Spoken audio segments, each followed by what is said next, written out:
کہتے نہیں ہے جھوٹا پیر اگر پیروں پہ تعریف کر دو تو چہرہ لال پیلا کرتا ہے، لیکن نبی کا جو وارث، نبی کا جو نائب ہوگا، بیٹھ جاؤ بیٹا، بیٹھ جاؤ بیٹھ جاؤ بیٹھ جاؤ جلدی سے، دیکھو بیٹھ جاؤ، معین اختر بھائی، نبی کا جو سچا نائب ہوگا، جو وارث علوم نبویہ ہوگا، وہ نبی کی بات سن کر دعائیں بھی دیتا ہے، مسکرا بھی دیتا ہے۔ یہی حق و باطل کی بہت بڑی پہچان ہے۔ اور حضرت جہاں سے آئے ہیں غالباً میرے علم کے مطابق رونا ہی نا، براؤں شریف ایک بڑی عظیم، بے شک، جی جی، فیض الرسول جہاں ایک بہت بڑا دینی عبقری ادارہ ہے، فیض الرسول براؤں شریف بہت بڑا ادارہ ہے۔ میں نے دیکھا تو نہیں ہے لیکن نام بہت سنا ہے، جب میں طفل مکتب تھا تب سے نام سنتا تھا۔ براؤں شریف سدھارتھ نگر میں ہے، بہت بڑا ہے، وہاں ایک بڑی خانقاہ بھی ہے۔ تو علم کی پہلی دلیل یہ ہے کہ علم والا ہمیشہ علم والی بات کو سننا پسند کرتا ہے۔ بے شک، سبحان اللہ۔ تو ان کے باپ دادا کسی جاہل خانقاہ کے سجادہ نہیں، کیا بات رہی، دارالعلوم براؤں شریف جیسے ایک عظیم ادارے کے سجادے رہے۔ بے شک، یہی بہت بڑا فرق ہے۔ مجھے بھی فخر ہوتا ہے میرے اسٹیج پہ اگر کوئی پڑھا لکھا سجادہ آ جاتا ہے تو، کیا بات رہی، زندہ باد زندہ باد۔ اگر پڑھا لکھا سجادہ آتا ہے، ورنہ میری ہزاروں تقریریں یوٹیوب پہ دیکھو، میں کسی ایلیٹریٹ کی کبھی تعریف نہیں کرتا، سچ ہے، کیونکہ اس کی تعریف کرنے سے اس قوم کو اور دلیل مل جائے گی سچ ہے، کہ احمد رضا منظری نے تعریف کی تھی نا۔ ہائے ہائے ہائے، ہم تعریف کسی پیر کی نہیں کرتے، ہاں وہ پیر اگر مفتی اعظم کا سچا غلام ہے، تاج الشریعہ کا سچا وفادار ہے تو ہمارے سر کا تاج ہے۔ بے شک، سبحان اللہ سبحان اللہ، زندہ باد، بات سمجھ آ رہی ہے کہ نہیں؟ زندہ باد۔ اس لیے مجھے خوشی ہوئی جب میں نے پوسٹر پڑھا تو میں نے دیکھا براؤں شریف 2-3 جگہ لکھا ہوا تھا، شاید وہاں سے 2-3 لوگ آئے ہوئے ہیں براؤں شریف سے، کئی نام میں نے براؤں شریف، مجھے بے اللہ جانتا، اللہ کی عزت کی قسم مجھے بہت خوشی ہوئی جب میں نے پڑھا براؤں شریف بہت بڑا ادارہ۔ اللہ اس ادارے کو بھی سلامت رکھے، اس کے کارکنان کو بھی، اس کے معاونین و مددگار کو بھی سلامت رکھے۔ یہ براؤں شریف کا ادارہ وہ ادارہ ہے جہاں اہل سنت والجماعت اور پرچم اعلیٰ حضرت کو لہرایا جاتا ہے۔ لو اب سن لو، میں جو آگے بات بول رہا ہوں اس کو سنو، زور سے بولو سبحان اللہ۔ سبحان اللہ، تمام نبیوں کا امام ہائے ہائے، کیا بات رہی، زندہ باد، جس کے لیے کھڑا ہو ہائے ہائے، وہ کون ہے؟ حضرت دائی حلیمہ ہے۔ سبحان اللہ صاحب، بلکہ میں اور بتا دوں، ابھی تک تو میں یہی بیان کرتا تھا جی، کہ رسول دائی حلیمہ کے لیے کھڑے ہوئے، لیکن ابھی میں نے تقریباً 1 مہینہ پہلے کتاب پڑھ رہا تھا، میں اس کتاب کے اندر میں نے ایک روایت پڑھی، حضرت دائی حلیمہ کی جو بیٹی تھی، کیا بات، رسول صلی اللہ علیہ وسلم نے اپنی چادر رحمت ان کے لیے بھی بچھائی ہے۔ سبحان اللہ، یہ ابھی پڑھا میں نے چند دنوں پہلے، مشکل سے 1 مہینہ گزرا ہے۔ سیدہ حلیمہ رضی اللہ تعالیٰ عنہ کی لخت جگر نور نظر کے لیے بھی مصطفیٰ کریم صلی اللہ علیہ وسلم نے اپنی چادر کو بچھایا ہے۔ اب اندازہ کرو نبیوں کا امام کس کے لیے کھڑا ہو رہا ہے؟ ایک دائی ماں کے لیے۔ تو میرے نبی نے یہ نظریہ میسج پیغام دے دیا، میرے غلاموں، جب دائی ماں حلیمہ کا عالم یہ ہے تو میری ماں آمنہ کا عالم کیا ہوگا؟ جب ان کے گدا پھلتے ہیں شاہان زمانہ کی جھولی، ارے محتاج کا جب یہ عالم ہے مختار کا عالم کیا؟ بات رہی، زندہ باد زندہ باد، سبحان اللہ۔ چمہ چاٹی کرنے والوں، میں جانتا ہوں چمہ چاٹی جائز ہے، لیکن اتنی جائز ہے جتنی شریعت نے رکھی ہے۔ کیا بات، لیکن سب سے زیادہ جائز تو وہاں ہے جہاں شریعت نے کہہ دیا قدم کے نیچے جنت ہے۔ ہائے ہائے ہائے، ہاتھ اٹھا کے بتاؤ کبھی چوما ہے اماں کا طلبہ؟ کبھی شرم آتی نا، یہ بیٹھی ہوم منسٹر ادھر کہتی ہے اماں کا طلبہ چومے گا؟ آگے کا جملہ نہیں بولوں گا کیونکہ مجھے یہ غیر مہذب جملے بالکل پسند بھی نہیں۔ جی جی، اس ماں کے ہاتھوں کی جھریوں کو چومنا بند کر دیا اس لیے بدبو آ رہی ہے۔ یہی ماں تھی جس نے تجھے 9 مہینہ پیٹ میں رکھ کے پالا تھا۔ جب تو بھوک کے لیے روتا تھا تو بھی تیری ماں سمجھتی تھی، پیٹ میں درد ہوتا تھا پھر تو کیسے روتا تھا تب بھی ماں سمجھ لیتی تھی، تیری ہر کنڈیشن ہر ویپ کو تیری ماں سمجھتی تھی۔ تو ہم نے آج جاہل پیروں کے ہاتھ چاٹ چاٹ کر میل صاف کر دیے، ماں کے طلبے کب چاٹیں گے؟ واقعی شریعت کا علم بردار اگر کوئی پیر ہے تو یقیناً وہ لائق تعظیم ہے، کیونکہ پھر تو تعظیم حضرت جنید بغدادی نے بھی کی ہے۔ ہائے ہائے ہائے ہائے، حضرت جنید بغدادی نے بھی تعظیم کی، کس کی؟ وہ اس کی جس نے زمین پہ نقش بنا کر جنت بیچی ہے۔ ہائے ہائے، جنید بغدادی چلے مریدوں کے ساتھ، کس کے پاس چلے؟ ارے نام بتا دو یار، بھول رہا ہوں، کچھ تو رہنمائی کرو۔ ہارون رشید حضرت بہلول دانا، مجھے یاد تھا، جی، نقیب صاحب کی علمی صلاحیت جانچ رہا تھا۔ دور سے بولو سبحان اللہ۔ حضرت بہلول میرا بھائی ہے، میرا بھائی ہے، اس لیے ممتحن بھی ہوں اس کے لیے، تجھے میرا بھائی ہے، بات رہی، میرا بھائی ہے، اور بھائی کے لیے کچھ بھی بولا جا سکتا جی جی جی، ہے۔ دائرہ شریعت، دور سے بولو سبحان اللہ۔ حضرت بہلول دانا کے دربار میں جنید بغدادی پہنچے، مریدوں کے ساتھ پہنچے، شاگردوں کے ساتھ پہنچے۔ بہلول دانا نے کہا کون ہو؟ کہا میں جنید بغدادی ہوں۔ کہا وہی جنید بغدادی جسے کلام کرنے کا شعور بھی نہیں؟ ہائے ہائے ہائے ہائے، اللہ اکبر، کیا بات رہی، کیا انداز اللہ اللہ، تکلم تھا، جبکہ جنید بغدادی اپنے زمانے کے تنہا عالم ہی نہیں، عالم گر گزرے ہیں، جماعت اولیاء کے سرخیل اعظم گزرے ہیں۔ اس مجذوب کامل کی حقیقت کو جانتے تھے، یہ مجذوب کامل کتنا پہنچا ہوا ہے جو زمین پہ نقش و نگار بنا کے کہہ دے یہ جنت ہے تو اللہ اس کو جنت ہی بنا دیتا ہے۔ اس لیے مسلمانوں، آج اور بالخصوص میں اپنی جماعت علماء اور ائمہ سے میں گزارش کرتا ہوں، حکم نہیں دیتا، گزارش کرتا ہوں ہاتھ جوڑ کر، تم جو بھی کام کرو بہت سوچ سمجھ کے کرو، ہر کسی کے ہاتھ مت چومو، پہلے اس کو دیکھ لو، پہلے جانچ لو، پہلے پرکھ لو، کہیں ایسا تو نہیں کہ تمہارا ہاتھ چومنا ضائع ہو رہا ہے، تمہارا ہاتھ چومنا قوم کے لیے دلیل بن رہا ہے، اس لیے تمہاری ہر چیز دلیل ہوگی، تمہاری ہر چیز برہان و حجت بن جائے گی۔ اس لیے میرے بھائیو، ہر کام بڑے سوچ سمجھ کے کرو۔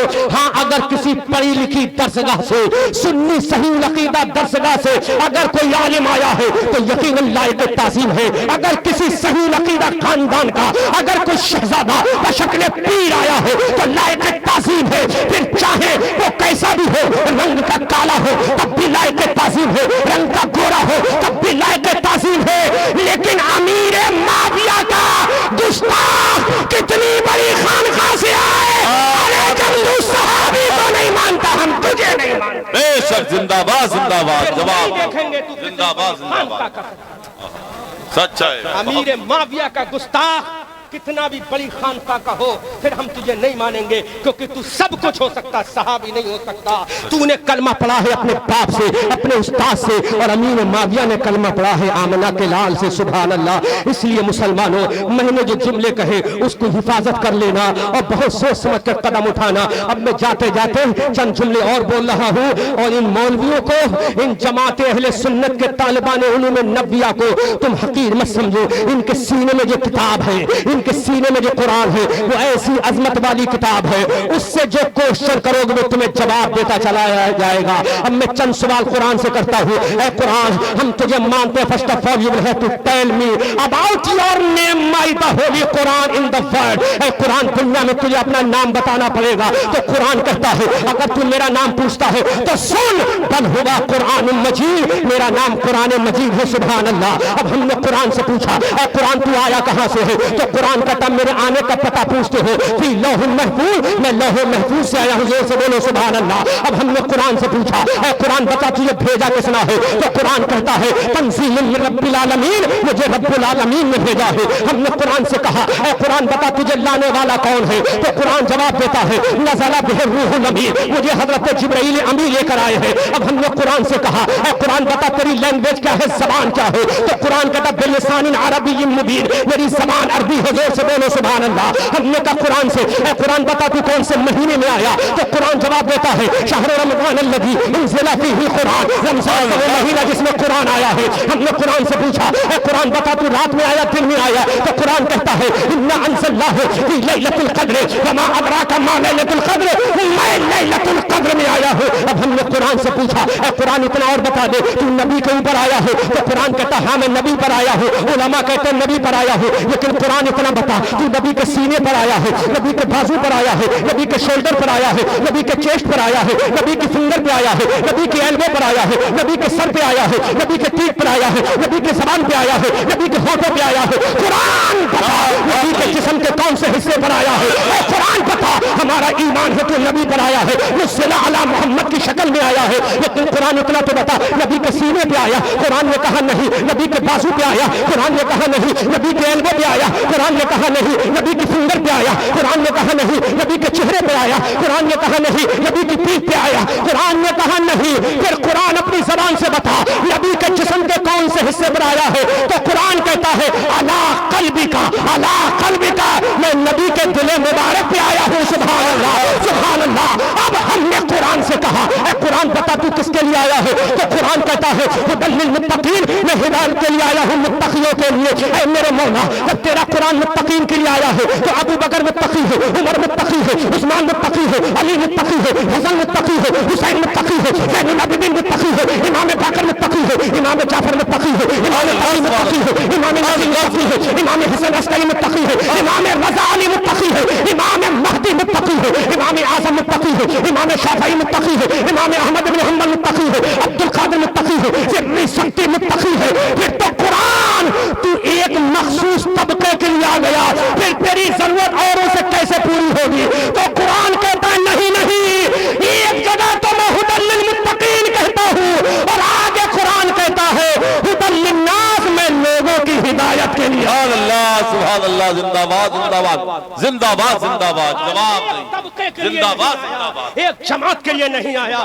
ہدی للناس, اب ہدی للناس میں نے بول کر اپنے آپ کو جھنجھوڑ دیا ہے. کاش وقت ہوتا تو اس پر گفتگو اور کرتا. When I will come to return, your belief, I will deliver speech after this matter inshallah ta'ala. اگر کبھی آیا تو ہدی للناس جملے پر گفتگو کروں گا کہ قرآن لوگوں کے لیے کیسے آیا ہے. لوگوں میں ابو جہل بھی ہے, لوگوں میں ابو لہب بھی ہے, لوگوں میں عتبہ بھی ہے, لوگوں میں شیبہ بھی ہے, لوگوں میں ولید بن مغیرہ بھی ہے. اور آگے بولوں ماڈرن سائنس میں بولوں تو لوگوں میں نیل آرم اسٹرانگ مین بھی ہے, لوگوں میں ایلڈر بش بھی ہے, لوگوں میں کولن بھی ہے, لوگوں میں گیلیلی بھی ہے, لوگوں میں نیوٹن بھی ہے, ان لوگوں میں آئنسٹائن بھی ہے. تو قرآن کہتا ہے میں سب کے لیے آیا ہوں, مجھے جس نظریے سے پڑھو گے اسی میں کامیابی حاصل کرتے چلے جاؤ گے. سبحان اللہ. اے میری قوم کے لوگوں, اب تم نے قرآن کو صرف لفظ سر پہ ضرور غور کر لینا. اب تم نے قرآن کو صرف قبروں پہ پڑھنے کا ذریعہ بنا لیا. اب تم نے قرآن کو صرف اسی لگا رہا ہو تاکہ یہ جماعت علماء مجھ پر فتویٰ نہ لگا دے. تم نے قرآن خانی میں پڑھنے کے لیے سمجھ لیا. نہیں میرے بھائیو, یہ قرآن تنہا قرآن خانی کے لیے نہیں آیا. دنیا میں حکومت کیسے کی جائے اس کے لیے قرآن آیا ہے. دنیا پہ کامیابی کیسے حاصل کی جائے یہ بتانے کے لیے قرآن آیا ہے. چاند پہ کیسے جایا جائے یہ بتانے کے لیے قرآن آیا ہے. ہالینڈ دنیا کے ملکوں کا سفر کیسے کیا جائے یہ بتانے کے لیے قرآن آیا ہے.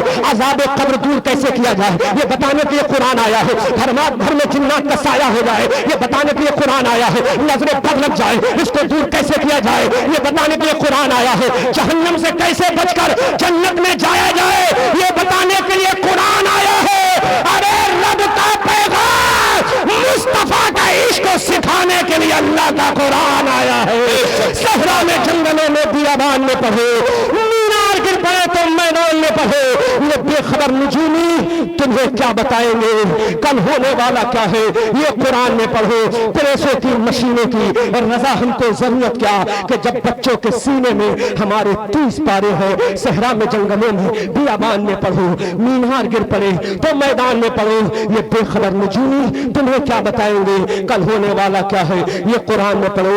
لیکن افسوس کے ساتھ کہنا پڑتا ہے وہ زمانے میں معزز تھے, مسلمان ہو کر ہم ذلیل و خوار ہوئے, تارک قرآن ہو کر. میرے بھائیوں آؤ قرآن کو پھر سے سینے سے لگا لو, پھر دنیا تمہارے قدموں میں ڈال دی جائے گی. ولا تہنوا ولا تحزنوا وانتم الاعلون ان کنتم کی تفسیر تمہیں بنا دیا جائے گا. کونین کو نالین بنا کر تمہارے قدموں میں ڈال دیا جائے گا. کونین کا تاج تمہاری پیشانی پر باندھ دیا جائے گا. فتح مندی کا صحرا تمہارے سر پہ پہنا دیا جائے گا. اوج مندی کا تمغہ تمہارے سینے پہ لگا دیا جائے گا. Provided you will have to read the Holy Quran in the world. If you want to create success in your life in the world, اگر دنیا میں کامیابی چاہتے ہو تو ایک کتاب پڑھو جس کتاب کا نام کلام اللہ ہے. اسی کتاب کو پڑھ کر ابو بکر صدیق بنا ہے, اسی کتاب کو پڑھ کر عمر فاروق اعظم بنا ہے، اسی کتاب کو پڑھ کر عمر عثمان سے نورین بنا ہے، اسی کتاب کو پڑھ کر علی فاتح خیبر بنا ہے، اسی کتاب کو پڑھ کر حضرت امیر حمزہ شیر عرب بنا ہے، اسی کتاب کو پڑھ کر عبد القادر غوث اعظم بنا ہے، اسی کتاب کے اندر پڑھ کر حضرت حسن چشتی معین الدین بنا ہے، اسی کتاب کو پڑھ کے احمد رضا اعلیٰ حضرت بنا ہے، اسی کتاب کو پڑھ کر حامد رضا حجت الاسلام بنا ہے، اسی کتاب کو پڑھ کر مصطفیٰ رضا مفتی اعظم بنا ہے، اسی کتاب کو پڑھ کر مفسر اعظم کا بیٹا اختر رضا تاج الشریعہ بنا ہے۔ بے شک سبحان اللہ۔ اس لیے میرے بھائیوں اپنے آپ کو دیکھو، اور میں نے تقریر میں 2-4 پوائنٹ جو آؤٹ کیے تھے، احساس کمتری کا شکار مت ہونا، رازق اللہ ہے، اور ہر امام چھوٹی چھوٹی بزنس کرنا شروع کر دے، اور ایک نیت کر لینا، ایک نیت یہ کر لینا، اللہ مجھے پیسہ دے گا تو اپنی اس کمائی کے پیسے سے میں دین کا کام اپنے بازو رب کی توفیق سے ضرور کروں گا، ایسی دولت آتی ہے، اور میں یہ کر رہا ہوں۔ حضرت لاکھ روپے خرچ کر کے میں نے ایک دارالعلوم کھڑا، سبحان اللہ، کوئی چندہ نہیں لیا میں نے، اور ابھی تحدیث نعمت کے تحت جملہ بول رہا ہوں، 20 لاکھ روپے کی زمین میں نے خریدی ہے جس پر میں مسجد میں انشاءاللہ انشاءاللہ بن گئی ہے، بس دعا کرو پرمیشن مل جائے، انشاءاللہ مسجد بھی کھڑی ہو جائے گی۔ ہر امام یہ نیت کر لے کہ میں جو تجارت کروں گا اس میں سے 1 روپیہ روز بچاؤں گا تو غوث اعظم کی 11ویں نہیں کروں گا، 11ویں تو بعد میں ہو جائے گی، نہ فرض ہے نہ واجب ہے نہ سنت ہے، لیکن کسی غریب مسلمان کے بچے کی تعلیم کا خرچہ اٹھا لوں گا۔ بریانی کا نام نہیں ہے، غوث اعظم سے پوچھو تو غوث اعظم کہتے ہیں میں نے جو 40 سال عشاء کے وضو سے فجر کی نمازیں پڑھی ہیں تم بھی کر لو، یہی 11ویں ہو جائے گی۔ سبحان اللہ سبحان اللہ۔ 11 سال برج عجمی میں جو عبادتیں کی ہیں تم بھی کر لو، یہ 11ویں ہو جائے گی۔ ارے مرغا بکرا حلوہ بنا کر تم کہتے ہو 11ویں ہے، یہ تیرے پیٹ کے لیے ہے، اگر عبادت کر لینا تو 11ویں بھی ہو جائے گی، خدا کی عبادت بھی ہو جائے گی۔ آج غوث اعظم کی کرامتیں تو ہم بیان کرتے ہیں، ان کی عبادت کا شعور کون سنے گا؟ 40 سال عشاء کے وضو سے فجر پڑھی وہ کون سنے گا؟ اس لیے میرے بھائیوں احساس کمتری کا شکار مت ہونا، چھوٹی سی بزنس کرو، حلال پاکیزہ ہو، پھر دیکھنا اللہ اس میں کیسی برکت دے گا، دست دراز کرنے کی ضرورت نہیں پڑے گی، غیب سے اللہ مدد کرے گا۔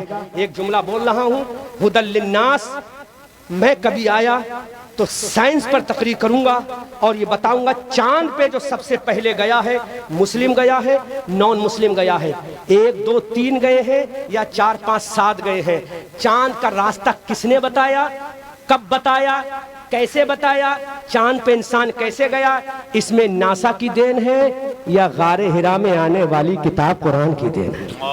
پوری ریسرچ ہے میری اس پر، پوری ریسرچ میں نے کی ہے، چونکہ وقت نہیں ہے، پھر کبھی انشاءاللہ اس گفتگو کروں گا۔ میں نے آکسیجن پہ بھی ریسرچ کی ہے، ہائیڈروجن جو بم بنے اس پر بھی میں نے ریسرچ کی ہے، بڑے بڑے ویپنز جو بن کے تیار ہوئے اس پر بھی میری قرآن پہ ریسرچ ہے الحمدللہ، اور میں نے چاند پہ انسان جو گیا ہے سب سے پہلے مسلم گیا، نان مسلم گیا، 1 2 3 گئے، 4 5 7 گئے، کتنے گئے، قرآن اس کا نظریہ کیسے پیش کرتا ہے، قرآن میں اس کا فارمولہ کیا ہے، وہ تمام فارمولے پر انشاءاللہ پھر کبھی اس علاقے میں آیا تو قرآن اور سائنس پر تقریر کروں گا۔ اس شعر کے ساتھ گفتگو ختم کرتا ہوں، کوئی قابل ہو اگر تو ہم شان بھی کئی دیتے ہیں، ڈھونڈنے والوں کو دنیا بھی نئی دیتے ہیں، کوئی قابل ہو اگر تو ہم شان بھی کئی دیتے ہیں، ڈھونڈنے والوں کو دنیا بھی نئی دیتے ہیں۔ استغفر اللہ ربی من کل ذنب واتوب الیہ۔ مولا کریم مجھ ناچیز احمد رضا منظری بریلوی سے جو غلطی ہوئی ہو علن اعلان توبہ کرتا ہوں، اشہد ان لا الہ الا اللہ و اشہد ان محمد عبدہ و رسولہ۔ سورج ہو زندگی کی رمق چھوڑ جاؤں گا، میں ڈوب بھی گیا تو شفق چھوڑ جاؤں گا، ہم آتش سوزا میں بھی حق بات کہیں گے، کندن کی طرح دہر میں تابندہ رہیں گے۔ تاریخ بتاتی ہے ہر دور ستم میں ہم زندہ تھے، زندہ ہیں، زندہ ہی رہیں گے۔ وما علینا الا البلاغ المبین۔ اے رضا یہ احمد نوری کا فیض نور ہے، ہو گئی میری غزل پڑھ کر قصیدہ نور کا۔ وما علینا الا البلاغ۔ السلام علیکم ورحمۃ اللہ۔